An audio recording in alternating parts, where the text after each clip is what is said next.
할렐루야. 우리 사랑하는 성도님들, 한 주간 동안 잘 지내셨는지요? 저도 별일 없이 주님 안에서 잘 지냈습니다. 우리 오늘로서 온라인 13번째 예배가 시작되는데요. 우리 그동안에 인내하시고 이 길을 잘 걸어오신 우리 성도님들 축복합니다. 그리고 얼마 안 남은 이 온라인 예배와 그리고 새로운 우리 시작을 여러분들 기도해 주시기 바라겠습니다. 광고 몇 가지 드릴게요. 7월 첫째 주부터는 예배를 부분적으로 시작하려고 합니다. 여러분들 이를 위해서 기도해 주시고요. 7월이 미국의 독립기념일이 있고요. 새로운 출발, 하반기 출발인데요. 힘찬 출발이 될 수 있도록 기름 부으심이 있을 수 있도록 성령께서 함께 할 수 있도록 기도해 주시기 바라겠습니다. 계속적으로 기도하실 것은 매일 9시, 저도 어떤 때는 그 시간을 오버할 때가 있는데요. 9시 기억하시다 잠깐이라도 10분, 20분이라도 기도하면서 또 허락된 분들은 가족들과 함께 예배 드리시면서 같이 기도하는 시간 가졌으면 좋겠습니다. 많은 성도들이 예배를 또한 사모하시고 그리고 새로운 것들을 준비하고 계십니다. 그리고 어떤 분들은 힘들어하고 계신 분들이 있습니다. 여러분들 좀 더 인내하시고 한 템포 뒤로 가서 우리가 주님의 예배를 사모하고 새로운 역사를 이루는 일에 위해서 기도해 주시고 우리 조국과 이민교회를 위해서도 기도하는 시간 되었으면 좋겠습니다. 한 주일 동안 승리합시다. 사랑합니다. 오늘 우리에게 주시는 하나님의 말씀 같이 보도록 하겠습니다. 계시록 3장 1절부터 6절까지 말씀입니다. 함께 보시죠. 시작. 사대교회의 사자에게 편지하라. 하나님의 7영과 7뼈를 가지신 이가 이르시되 내가 내 행위를 아노니 네가 살았다 하는 이름은 가졌으나 죽은 자로다. 너는 일깨어 그 남은 바 죽게 된 것을 굳건하게 하라. 내 하나님 앞에 내 행위에 온전한 것을 찾지 못하였노니 그러므로 네가 어떻게 받았으며 어떻게 들었는지 생각하고 지켜 회개하라. 만일 일깨지 아니하면 내가 도둑같이 이르리니 어느 때에 내게 이르는지 내가 알지 못하리라. 그러나 사대에 그 옷을 더럽히지 아니한 자 몇 명이 내게 있어 흰옷을 입고 나와 함께 다니리니 그들은 합당한 자인 연고라. 이기는 자는 이와 같이 흰옷을 입을 것이요 내가 그 이름을 생명책에서 결코 지우지 아니하고 그 이름을 내 아버지 앞과 그의 천사들 앞에서 시인하리라. 귀 있는 자는 성령이 교회들에게 하시는 말씀을 들을지어다. 아멘. 오늘 말씀의 제목은요, 거짓 평안을 이기는 교회, 사대교회에 성령께서 주시는 말씀을 통하여서 은혜를 나누고자 합니다. 우리는 지금 교회에 대해서 살펴보고 있습니다. 저는 지난 몇 달 동안에 우리 조국에 있는 교회들, 이민교회들, 그리고 저희 교회를 위해서 많은 생각을 하고 교회가 무엇인가, 교회가 무엇을 해야 되는가, 어느 방향으로 가야 되는가, 목적이 무엇인가를 묵상하게 되었습니다. 그런데 교회에 대해서는 말씀이 신구약에서 많은 오해가 있습니다. 현대교회 우리 교회의 모습하고 하나님이 주신 교회의 말씀하고 핀트가 빗나가는 지점이 있다는 것이죠. 그러면 우리는 어떻게 해야 되겠습니까? 하나님의 말씀으로 돌아가야 되는 것입니다. 말씀에 교회에 대해서 뭐라고 말씀하시는가? 교회는 어떤 사명이 있나? 교회는 어떤 목적으로 갖고 어떤 방향으로 나가야 될 것인가? 여러분들, 열심보다 방향이 중요한 것입니다. 여기서 라스베가스를 가는데 만약에 간다면 어느 쪽으로 가야 되겠습니까? 동쪽으로 가야죠. 그런데 열심히 있는 사람이 북쪽으로, 샌프란시스코 쪽으로 열심히 달려간다고 생각해 보십시오. 열심은 있으나 방향이 잘못된 것입니다. 엉뚱한 곳으로 가게 되는 것이죠. 우리가 믿음의 길을 열심히 걸어가는 것도 중요하지만 더 중요한 것이 방향입니다. 어느 방향으로 걸어가야 될 것인가? 교회에도 주님께서 주시는 이 말씀의 방향을 따라서 걸어가야 되는 것입니다. 그러면 우리는 마지막 때를 살고 있는데 마지막 때 교회에 대해서 주님께서는 어떤 방향으로, 어떤 사명으로, 어떻게 행하기를 원하시는지를 살펴봐야 되는 것입니다. 공교롭게도 요한계시록 1장부터 요한계시록 3장까지 교회에 대해서 주님께서 먼저 말씀을 하시는 것입니다. 교회가 그만큼 중요하다는 것이죠. 왜냐하면 교회가 마지막 때에 할 중요한 일들이 있습니다. 지금도 중요합니다. 끝까지 중요한 것이 교회입니다. 교회의 사명이 있다는 것이죠. 여러 가지 목양을 하고 가르치고 세례를 주고 전파하고 이런 사명도 있지만 가장 중요한 사명을 꼽으라면 그것은 세상과 사단의 세력을 싸워서 이기는 사명이 있다고 하는 것입니다. 여러분들, 이 사명을 결코 잊어버리면 안 돼요. 교회는요, 세상을 향해서 도전해야 되는 것입니다. 세상과 짝하면 안 됩니다. 이 지금 로스앤젤레스와 미국의 잘못된 가치관들, 하나님을 반역하는 것들, 세상적인 것들, 사단적인 것들, 이것에 대해서 싸워야 되는 것입니다. 도전을 해야 되는 거예요. 그리고 주님께서는 주님을 의지하는 자들은 반드시 승리한다고 말씀하셨습니다. 여러분들, 주님께서는 길이요 진리요 생명이라고 말씀하셨어요. 주님이 길이인 것입니다. 교회에 갈 길도 말씀에 있고요, 주님에 있습니다. 이 길을 따라가면 반드시 승리하는 길을 주시는 것입니다. 우리가 초대교회의 소아시아의 7개 교회에 대해서 살펴보고 있습니다. 7개 교회를 살펴보면서 저는요, 어떤 교회는 책망을 하고 어떤 교회는 칭찬도 하고 책망과 칭찬이 왔다 갔다 하는 교회도 있습니다. 그런데요, 그 속에는 주님께서 일어나라, 이겨라 라고 하는 사랑의 마음이 거기에 담겨져 있는 것입니다. 여러분들, 아이들을 키우면서 어린아이들이 넘어집니다. 그러면은 부모님이 안타까운 마음으로 일어나라고 치열합해 줍니다. 너는 할 수 있다고 말씀하시는 거예요. 주님께서 어떤 교회는 책망도 하십니다. 그러나 책망이 끝이 아니에요. 너는 안 돼, 너는 끝이야, 너를 버릴 거야 라고 하시는 마음이 아닙니다. 중요한 것은 뭐냐면 일어나라. 너의 약함을 나에게 맡겨라. 내 손을 잡아라. 너는 할 수 있다. 회개하라.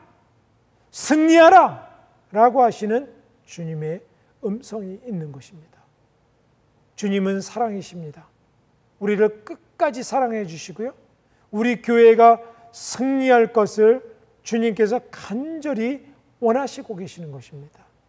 이 주님의 마음을 읽으면서 이 교회에 대한 마음들, 그리고 우리 교회와 우리 성도들이 어느 지점에 와 있는지를 우리는 잘 살펴봄으로써 승리해야 되는 줄 믿습니다. 주님께서는요, 왜 우리를 통하여서 일하실까요? 여러분들 생각해 보셨습니까? 하나님이 세상을 향하여서 싸우시고 사단을 다 끝장내시고 이기실 수가 있습니다. 그런데 왜 교회를 부르시고 성도들을 부르셨을까요? 이것도요, 주님의 놀라운 사랑이 여기에 배어져 있습니다. 우리를 배제하지 않으시고 주님은 충분히 이기실 수 있습니다.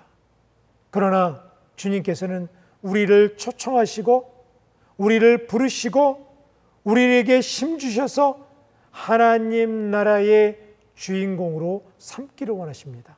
성경에는 이것을 상속자 삼으신다라고 말씀하시는 것입니다. 단순히 구원하실 뿐만 아니라 영원한 나라의 상속자, 다스리는 자, 권세자로 세우시기를 원하신다고 하는 것입니다. 그래서 오늘도 부지런히 주님께서는요, 교회를 초청하시고 성도들을 초청하시고 내 일을, 내 역사를, 내 싸움을 너희들이 싸우면 너희들은 영원한 상속자로 삼을 것이다 약속하시는 것입니다. 이것을 구약에 보면 가나안 땅을 정복하는 여정을 통하여서 우리는 먼저 주님의 마음을 볼 수가 있는 것입니다.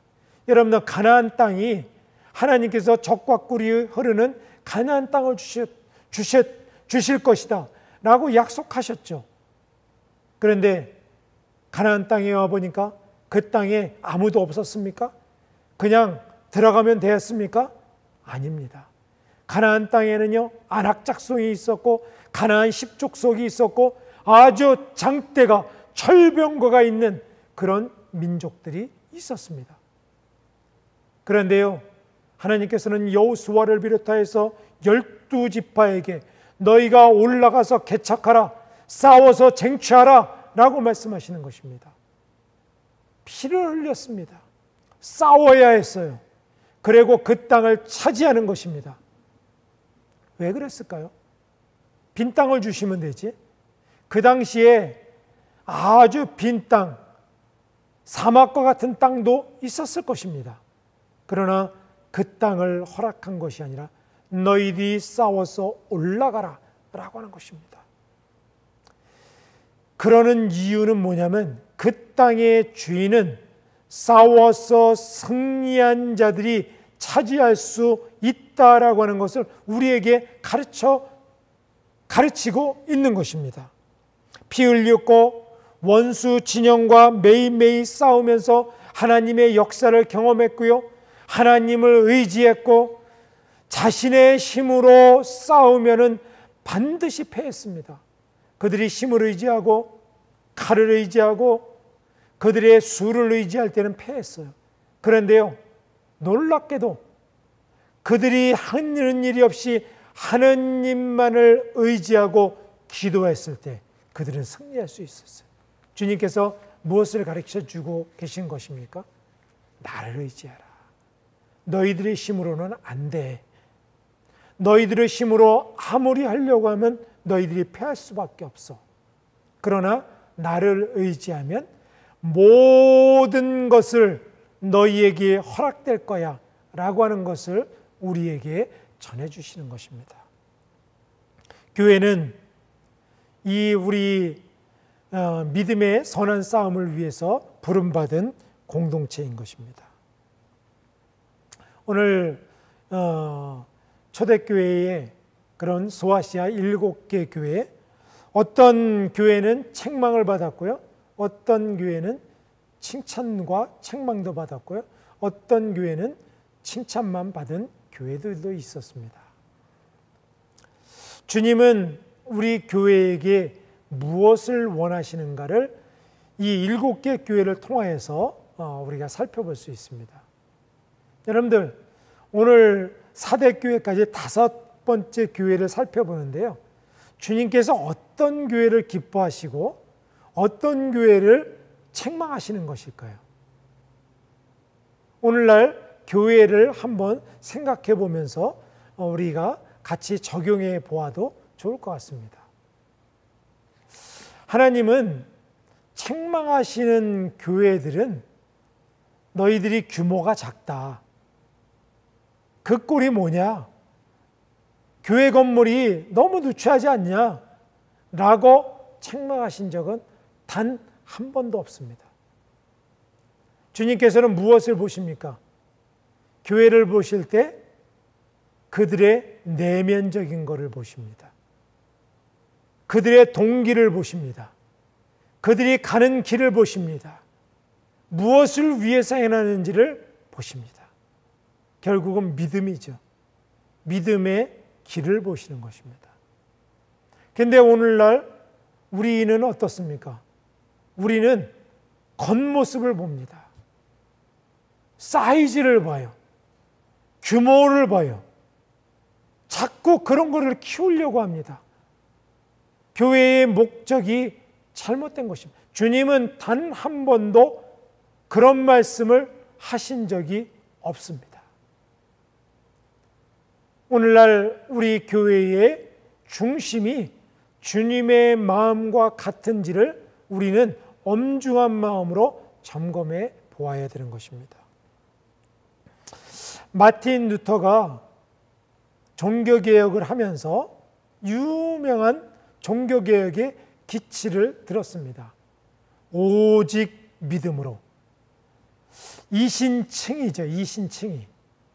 오직 믿음으로 라고 기치를 하고 가톨릭 교회의 그 중세교회의 잘못된 것을 다 이렇게 다시 개혁하는 계기를 만들었습니다. 그래서 이신칭이 오직 믿음으로 구원받는다, 의롭다 하심을 얻는다 라고 하는 것을 우리에게 가르쳤죠. 그리고 종교개혁에 5가지 슬로건이 있습니다. 오직 믿음, 솔라 피데, 오직 성경, 솔라 크리스토라, 오직 그리스도, 솔로 크리스토스, 오직 은혜, 솔라 그라시아스, 오직 하나님께 영광, 솔리데오 글로리아. 여러분들 이 5가지 하는데 오늘날 교회들은요 오직 믿음으로만 외치고 나머지를 다 무시해버렸습니다.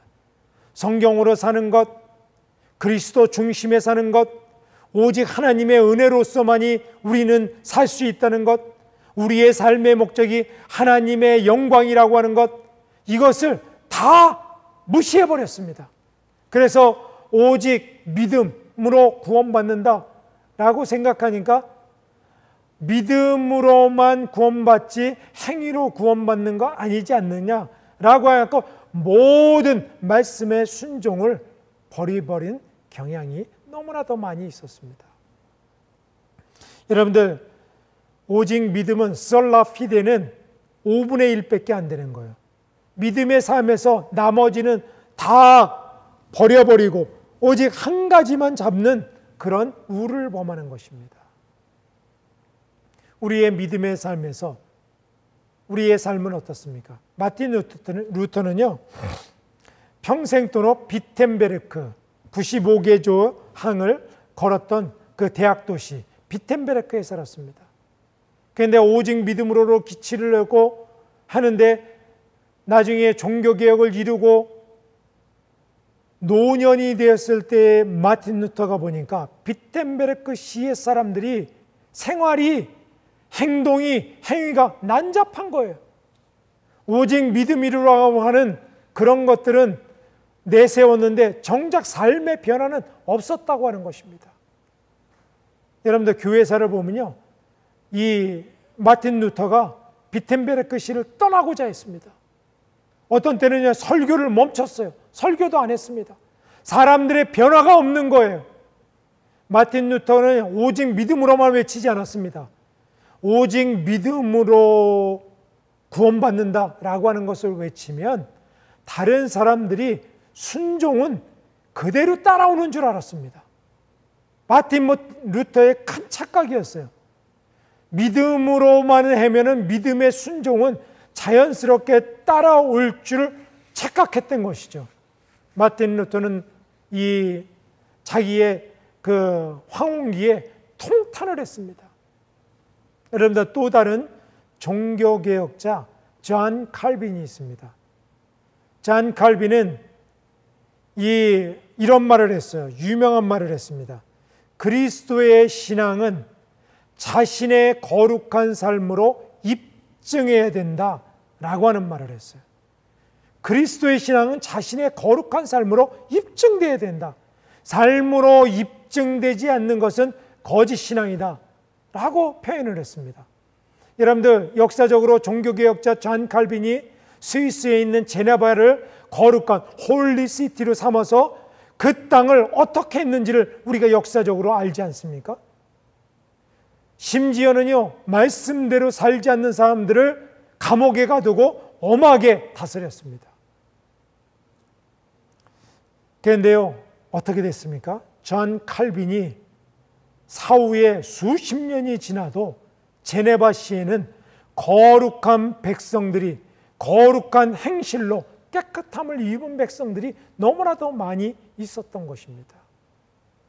여러분들, 우리가 믿음을 오해해서 믿음의 삶과 거룩한 행실을 무시한다면 그것은 종교개혁의 본뜻도 아니고 말씀의 본뜻도 아니고 그리고 믿음의 선진들의 본뜻도 아니고 예수님의 뜻도 아닌 것을 믿어야 되는 것입니다.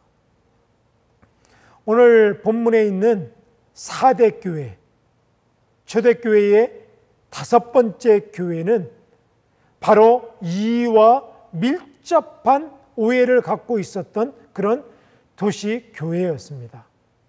4대 지역을 한번 살펴보면요, 4대라고 하는 지역은 버가모, 두아디라, 사대 이렇게 내려오는 도시입니다. 어떻게 보면 초대교회 7개 교회 중에서 가장 초라한 교회인지 모릅니다.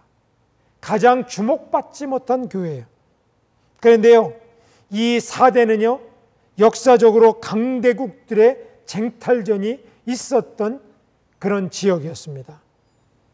왜냐하면 강대국들이 페르시아, 로마, 헬라 제국 이런 제국들이 이 4대 지역을 차지하려고 전쟁을 벌였어요. 왜냐하면 이 지역은 굉장히 금이 많이 나는 도시였고 굉장히 부유하고 화려했던 도시였기 때문에 그렇습니다. 인류의 최초의 금화가 이 4대 지역에서 만들어진 거예요. 금이 많이 나다 보니까 사람들이 부유해졌습니다. 여러분들, 오늘날 화려함의 대명사는 어디입니까? 프랑스 파리? 뉴욕? 우리 한국의 강남? 막 이런 것 같이 부의 상징인 그 지역이 바로 소아시아에서 4대 사람이라면 자부심이 있어요. 왜냐하면 부촌에서 산다라고 하는 자부심이 있었던 그런 지역이었다는 것입니다. 그런데요, 이렇게 화려한 도시, 돈이 많고 그리고 향락 문화가 발전됐던 이런 도시에 주후 17년에 대지진이 일어납니다. 대지진이 일어나고 그 도시의 모든 건물들이 파괴를 돼요. 도시가 회복될 수 없을 정도로 그 지진에 의해서 무너짐이 심합니다. 근데 나중에 티베리우스 황제의 도움으로 도시를 재건했습니다만 도시가 예전의 모습을 찾지를 못합니다. 이런 향락의 도시, 부의 상징인 도시, 이런 데는 반드시 뭐가 발전하냐면요, 종교가 발전합니다. 대규모 신전이 있었던 그런 곳이에요. 제가 소아시아 이 7개 교회에 그런 성지순례를 간 적이 있습니다. 거기에 보면은 4대 교회 옆에는요, 어마어마한 큰 신전이 있었던 기둥이 지금도 남아 있습니다. 4대 교회에 바로 교회 옆에 신전이 있었으니까 교회의 성도들에게 얼마나 유혹이 많았겠습니까? 4대 교회는 다른 지역과 마찬가지로 금을 매매하고 파는 길드 조직이 있었습니다. 이 상업조합이 있었어요. 이런 곳에 살고 있는 그리스도인들, 사대교회 교인들의 모습을 통하여서 하나님께서는 어떤 말씀을 주는지 오늘 몇 가지로 은혜를 받고자 합니다. 첫 번째로는 사대교회에게 주님께서 뭐라고 말씀하셨냐면 살아있으나 실상은 죽은 교회다 라고 책망하셨어요. 1절의 말씀에 사대교회의 사자에게 편지하라. 하나님의 7영과 7뼈를 가지신 이가 이르시되 내가 네 행위를 아노니 내가 살았다 하는 이름은 가졌으나 죽은 자로다 라고 말씀하셨어요. 어마어마한 엄중한 말씀입니다. 살았다 하는 이름은 가졌으나 죽은 자다. 너희는 죽은 교회다 라고 하는 거예요. 제가 방금 전에 사대교회가 위치한 지역이 바로 신전 바로 옆이라 그랬죠. 살아있으나 이것은 뭐냐면 살아있다는 것은 뭐냐면은 활동적이게 보인다는 것입니다. 사대교회는 다른 7개 교회보다도요 건물도요 굉장히 우람하고 크고 기둥도 넓었습니다. 그만큼 화려했다는 것이죠. 돈이 많았다는 것입니다. 사람들이 많았었다는 거예요. 오늘날 대형 교회와 같이 큰 빌딩을 갖고 있는 교회와 같이 겉으로 보면 사람도 많고요, 재정도 많고 예배도 화려하게 파이프 오르간에 대면서 화려한 옷을 입고 예배를 드리니까 살아있는 것 같아요.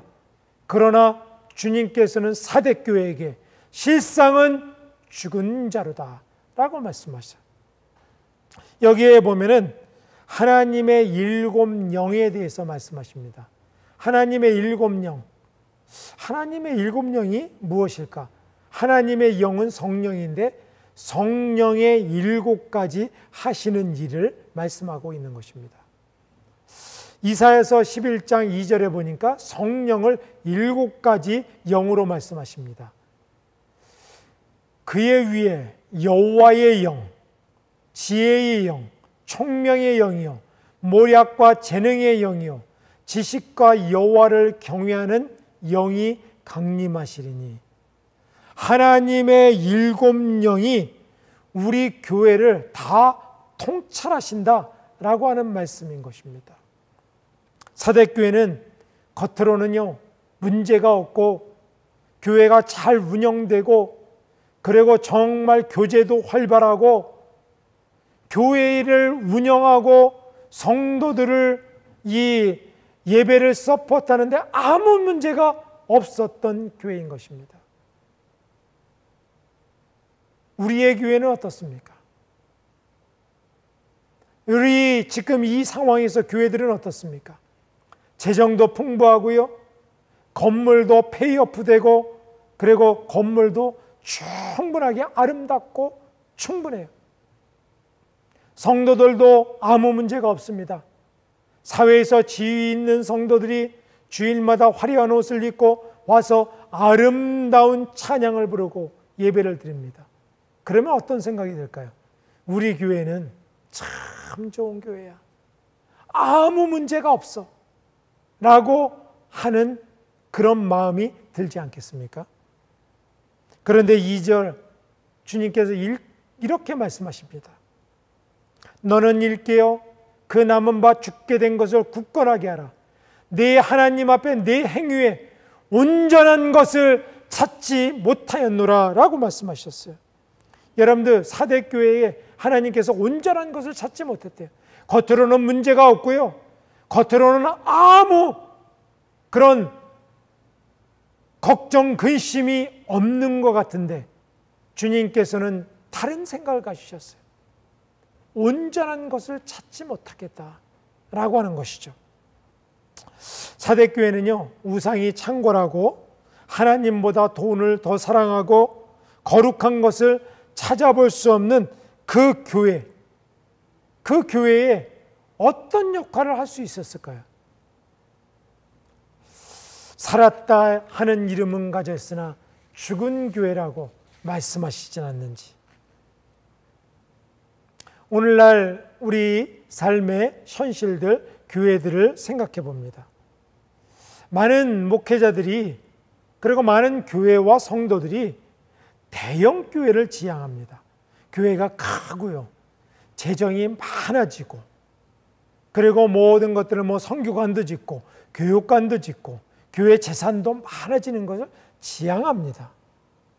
그런데요, 교회의 목적이 사람을 모으고 건물을 크게 짓고 확장하는 것이 교회의 목적은 아닐 것입니다.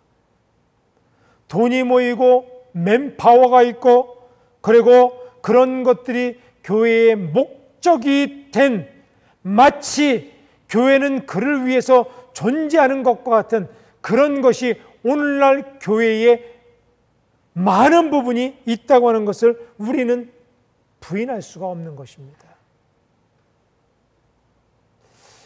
이런 말이 있습니다. 유명한 신학자가 이런 말을 했습니다. 은과 금의 능력이 교회에 자리 잡으면서 그 교회에는 그리스도의 능력이 사라졌다. 마치 오늘날 교회를 말해주고 있는 것 같습니다.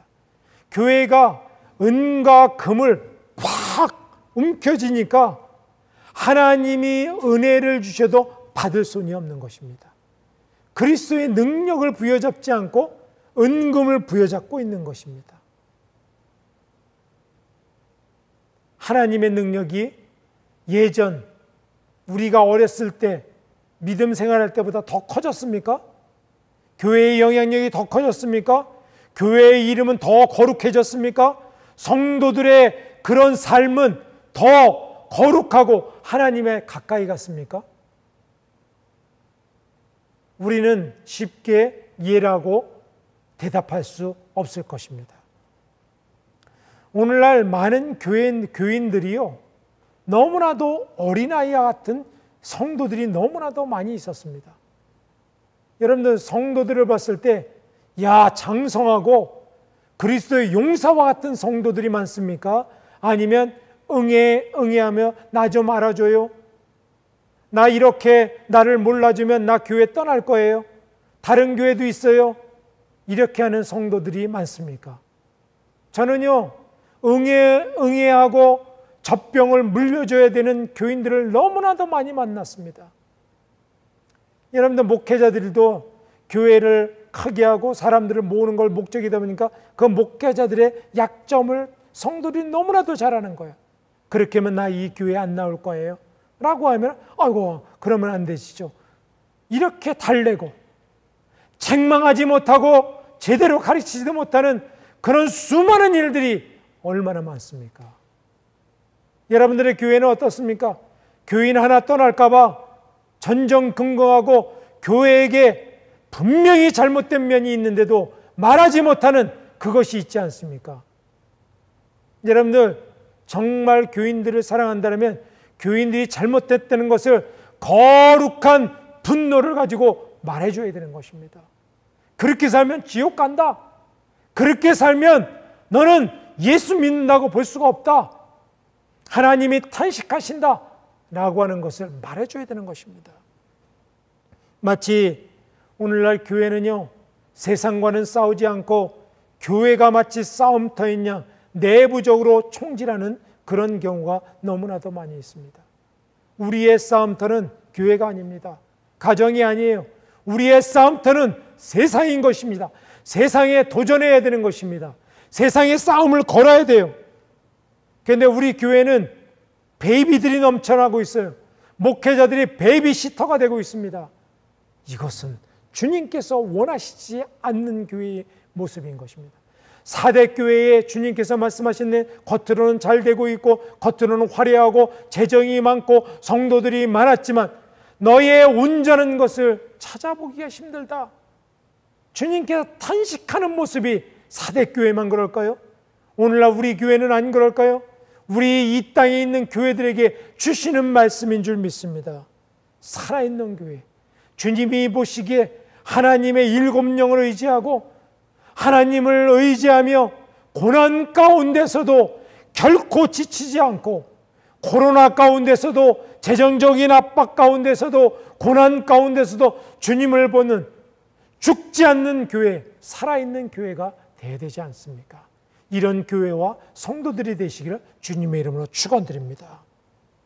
두 번째로는 이 사대교회에 주님께서 주시는 말씀이 있습니다. 그 중에서도 옷을 더럽히지 않는 자가 되라고 권면하십니다. 사대교회는요, 많은 성도들이 우상에 물들고 세상에 물들고 온전한 것이 없었지만 몇몇 적은 무리의 성도들이 옷을 더럽히지 않고 거룩한 옷을 더럽히지 않는 성도들이 있었다고 칭찬하십니다. 그 성도들이 몇 사람이라고 했습니다. 여러분들, 역사는요, 창조의 소수를 통하여서 운행하는 것입니다. 여러분들, 성경에 보십시오. 성경에 하나님의 역사의 물줄기를 움직여가는 사람들이 있었습니다. 아브라함, 야곱, 사무엘, 모세, 자슈아, 그리고 다윗, 이런 수많은 선지자들, 이런 사람은 창조의 민족이 떠나도 한 사람을 통해서 주님께서는 일하셨습니다. 그 소수의 사람들이 흰옷을 입고 세상에 물들지 않는 그런 사람들이 주님께서 교회를 살리고 주님께서 운행하신다고 했습니다. 이런 마지막 때에는요, 교회에도요, 성도들도 주를 떠나는 사람들이 많이 생길 것입니다. 오늘날 교회들이요, 얼마나 많은 세상으로부터 공격을 당합니까? 세상에 빠져서 향락과 돈의 우상이 된 교회들이 얼마나 많습니까? 예수전도단의 창립자이신 로렌 커닝햄 목사님이 몇 년 전에 한국을 방문하셨다고 합니다. 그런데 한국에 갔다 오자마자 이 호주에서 조그만 그룹에서 집회를 했는데 그때에 한국에 갔다 온 소감을 나누셨다고 합니다.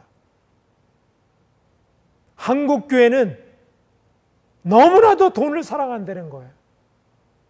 두 번째로는 한국 교회는 너무나도 음란하다는 것입니다.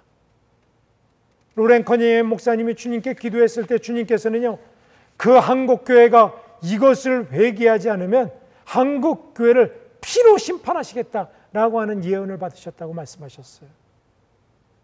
여러분들, 오늘날 교회가 돈을 사랑하고 너무나도 음란하고 거짓이 많고 이런 것을 주님께서 우리에게 책망하신다면 얼마나 부끄러운 것이겠습니까? 세상과 같은 것이죠. 그러나 주님께서는요, 우리를 통하여서 거룩한 옷을 입고 세상에 그 옷을 더럽히지 않는 그런 사람들을 우리를 부르시고 그들을 통하여서 일하고 계시는 것입니다. 여러분들, 코로나 팬데믹이 있었는데 많은 교회와 목회자들이 어려움을 겪고 있습니다. 그런데 보십시오. 한국의 어떤 교회가 수많은 작은 교회를 돕는다는 아름다운 일들도 있습니다. 이민교회 어떤 큰 교회에서도 목회자들에게 교회에게 지원해주는 교회가 몇몇 교회 있습니다. 그런데 몇몇 교회가 있지 수많은 교회들이 교회가 1000명이 되고 수천 명이 돼도 이러할 때 선뜻 돕지 못한 교회들이 얼마나 많습니까? 여러분들, 교회를 자기 형제요, 사랑하는 이웃이요 라고 생각한다면 어떻게 생각해요? 자기만 생각하는 것이죠. 우리 교회에 앞으로 쓸 것 쌓아놓는 것이죠. 그리고 자기의 부족한 것들만 바라보기 때문에 돕는 손길을 뻗치지 못하는 것입니다. 우리가 조금만 돌아보면 우리가 할 수 있는 일들이 많습니다. 저는 지난주에 우리 교회 주변에 있는 목사님들 교회에 아주 크지 않은 교회들 목사님들과 더불어서 이렇게 섬김할 수 있는 계기가 되어갖고 이렇게 섬길 수 있는 시간이 있었습니다. 인디안 선교사가 왔을 때 음식과 그곳에 많은 사람들이 죽어간다 해서 이게 음식 그리고 물품을 섬길 수 있는 것. 그 섬기는 손길들이 하나같이 작은 교회 목사님들이셨습니다. 얼마나 힘듭니까? 그런데도 나도 힘들지만 더 힘든 때를 돌아볼 줄 아는 것입니다. 그 선교사도 큰 교회들을 가서 부탁을 할 수가 있어요. 그런데 선교사도 큰 교회는 부탁하기가 힘들다고 합니다. 과정이 많고요. 뭐 이렇게 가리는 것이 많지 자신들과 연결되지 않으면 또한 선뜻 돕지도 않는다고 합니다. 그래서 할 수 없이 소형교회, 이민교회의 힘든 목회자들에게 부탁을 하면 그들은 마음이라도 모아주거든요. 그리고 십시일반 그것들을 합치면 큰 역사를 이룰 수도 있는 것입니다. 조금만 들어보면 우리가 해야 될 일들이 많습니다. 오늘 4절에 보니까 이렇게 얘기해요.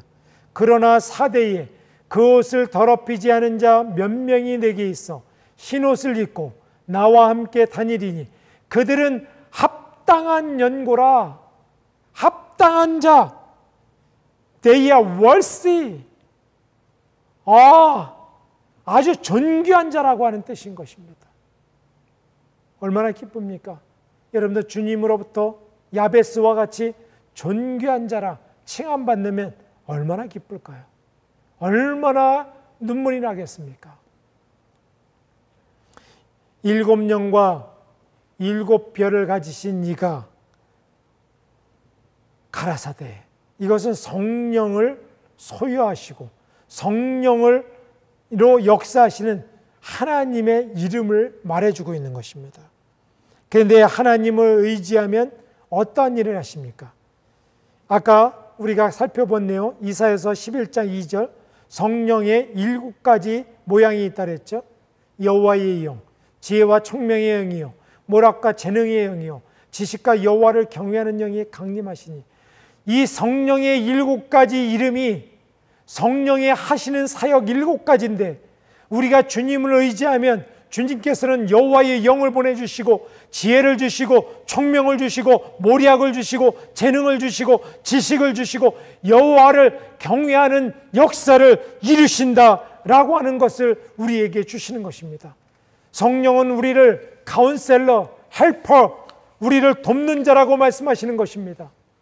우리는 이런 도움을 받을 수 있는 것입니다. 누구든지 지혜가 부족하거든 후히 주시고 넉넉히 주시는 하나님께 구하라 그리하면 주시리라 라고 말씀하셨지 않습니까? 어려울 때를 이기는 비결이 무엇입니까? 성령을 의지하는 것입니다.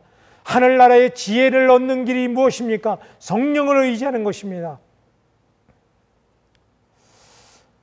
주님께서는요, 이러한 성도들, 흰옷을 입고 더럽히지 않는 성도들에게 주시는 약속이 3가지가 있습니다. 하나는요, 흰옷을 입을 것이요. 흰옷은 뭐냐면 하나님께서 천국에 입성하는 자들에게 입혀주시는 옷입니다. 두 번째는 생명책에서 결코 지우지 아니한다. 영원한 구원이 있다. 그리고 세 번째는요, 그 이름을 아버지 앞과 천사들 앞에서 신하리라. 사랑하는 성도들, 주님께서요, 세상을 이기고 세상에서 눈물을 흘리고 고난 가운데서 승리한 성도들에게 천사들과 아버지 앞에서 주님께서 아버지, 내가 저 성도를 압니다 라고 그 이름을 불러주고 주님께서 안아주시고 쓰다듬어 주신다면 그것보다 더 큰 영광이 어디 있겠습니까? 여러분들, 지금은 우리가 어려운 때를 지나가고 마지막 때를 지나가고 있는 것입니다. 앞으로 더 큰 환난이 다가옵니다. 기근이 옵니다. 핍박이 옵니다. 그러나 이것을 견딜 수 있는 힘은 오로지 우리가 흰옷을 입고 세상에 물들지 않는 그런 심령들을 통해서 역사하는 줄 믿습니다. 지난주에 한국에 있는 후배 목사가 저에게 메시지를 보냈는데 이렇게 얘기했어요. 목사님, 우리 조국 교회를 위해서 기도해 주십시오. 이 코로나로 인해서 교회가 오픈하고 성도들이 하는데 성도들이 돌아오지 않습니다. 30%, 50%의 성도들이 같이 예배를 드립니다. 조국 교회가 어렵다는 거예요. 그리고 1년 안에 15,000교회가 문을 닫을 것이다 라고 하는 예측도 있다고 합니다. 조국 교회를 위해서 기도해 주세요. 여러분들, 교회가 성도들이 줄어드는 것, 건물이 없어지는 것, 이것은 어찌 보면 큰 문제가 아닙니다.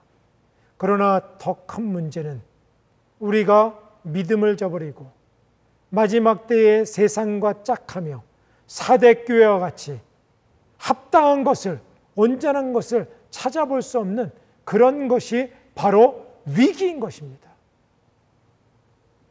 우리는 껍데기를 버리고 알맹이 신자, 알맹이 교회, 한 사람이라도 온전한 것이 있는 주님의 신실한 백성들이 된다면 이 땅의 교회를 통하여서, 우리 교회를 통하여서, 주의 산성교회를 통하여서 하나님께서 이 땅을 살리는 놀라운 일들을 행하실 줄 믿습니다.